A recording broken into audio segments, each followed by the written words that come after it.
Schaefer has just finished high school. To celebrate, his father Dennis has brought he and his brother to hunt elk with some friends on Horseshoe Mountain in Montana.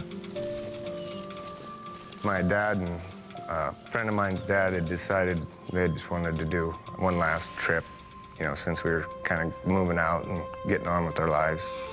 Watch out for these potholes.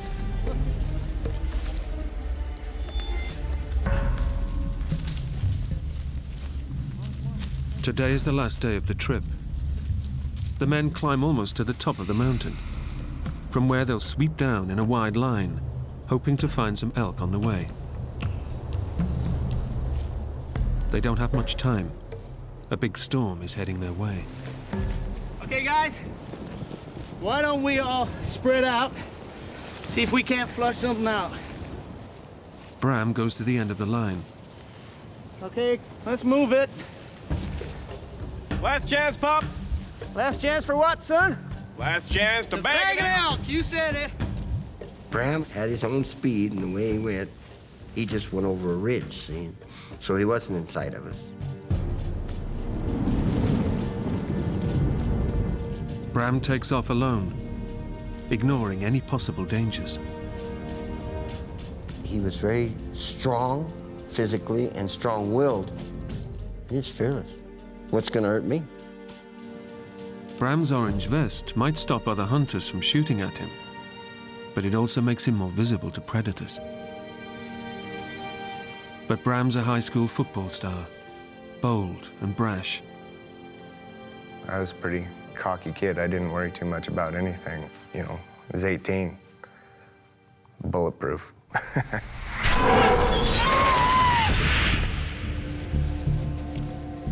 I walked for quite a ways and wasn't seeing much. You know, some elk sign on the ground and stuff, but nothing really to suggest anything was around. We were kind of supposed to stay within earshot of each other, but they were up on the top of the mountain and I was off kind of coming around the side, a little lower.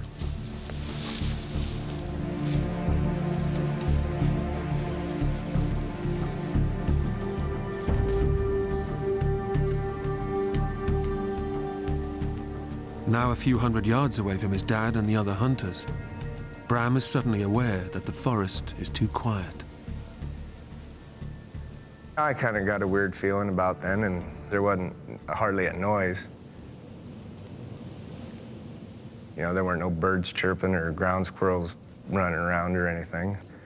And there must be something around here keeping the birds quiet, you know, a predator of some sort around. Kind of made the hair on the back of my neck stand up.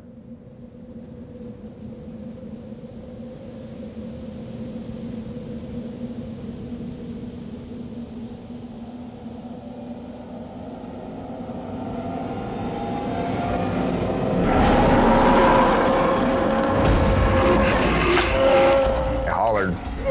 She didn't slow down. My next thought was get the hell out of the way.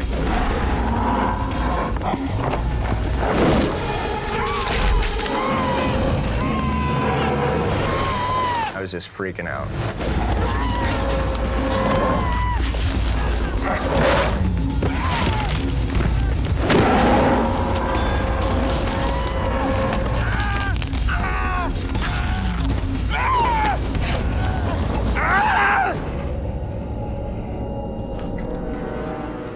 The next thing I know, she's sitting there with her head in my lap, just huffing at me. I was very terrified. I thought to myself, you need to either eat me or get off of me. My temper was starting to get the better of me. So I reached up and punched her in the nose. I come back with my other hand, and she bit through my thumb. And I got to looking around, trying to find my gun. She was sitting on it with her hind legs. Just picked me up and shook me like a puppy with a sock. It felt like vice on your leg. And then I thought to myself, oh, you're dead right there.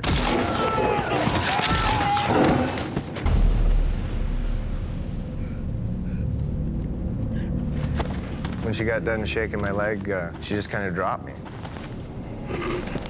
I think she was just gonna see if she'd done enough damage that she could just leave me there.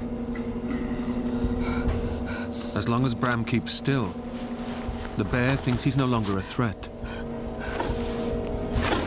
The moment he moves, the bear attacks again.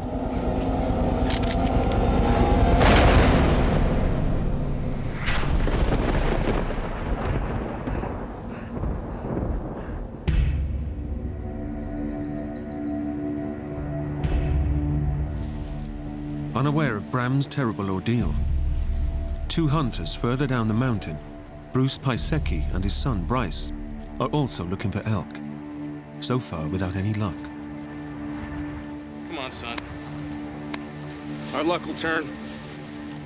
On their way to try a new spot, Bruce sees something that makes him very nervous. I'm starting to see bear sign and footprints of the bears. See that? It's a big claw. Pretty recent, too. But the hair was starting to stand on the back of my neck. With bears in the area, Bruce wants to get off the mountain as quickly as possible. That means going straight down through unknown territory. At the bottom, they'll try to find a trail to lead them back to their camp, a couple of miles away. There was something crawling up my neck that told me something's wrong. Pay attention. And part of it, I told myself, was, you just don't know where you're going. You're worried about getting lost. I'm getting very concerned because now I'm walking in an area that I can surprise a bear at a moment's notice. So I'm trying to make noise. I was saying things like, okay, bear, here I come, you know, get aside, here I'm coming through. Okay, bear! Here we come! Coming through!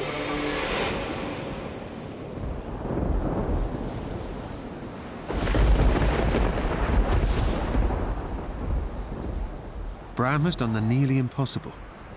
He's killed a grizzly with a single shot.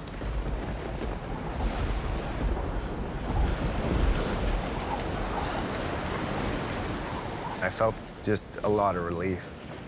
I was pretty happy for, a few seconds anyway.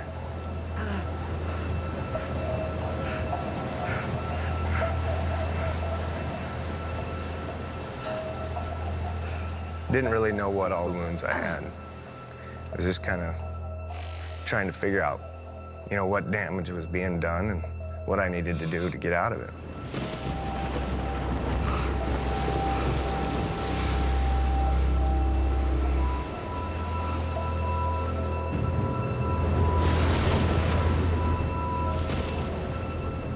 A mile and a half away, at the bottom of the mountain, Bram's father and brother arrive back at camp.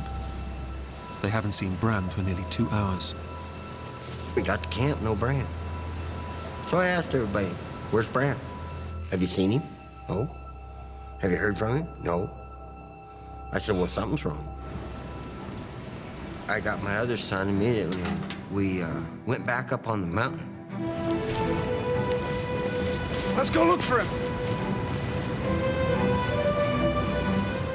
I knew he wasn't lost. He had a compass in his head. So I knew that wasn't a problem.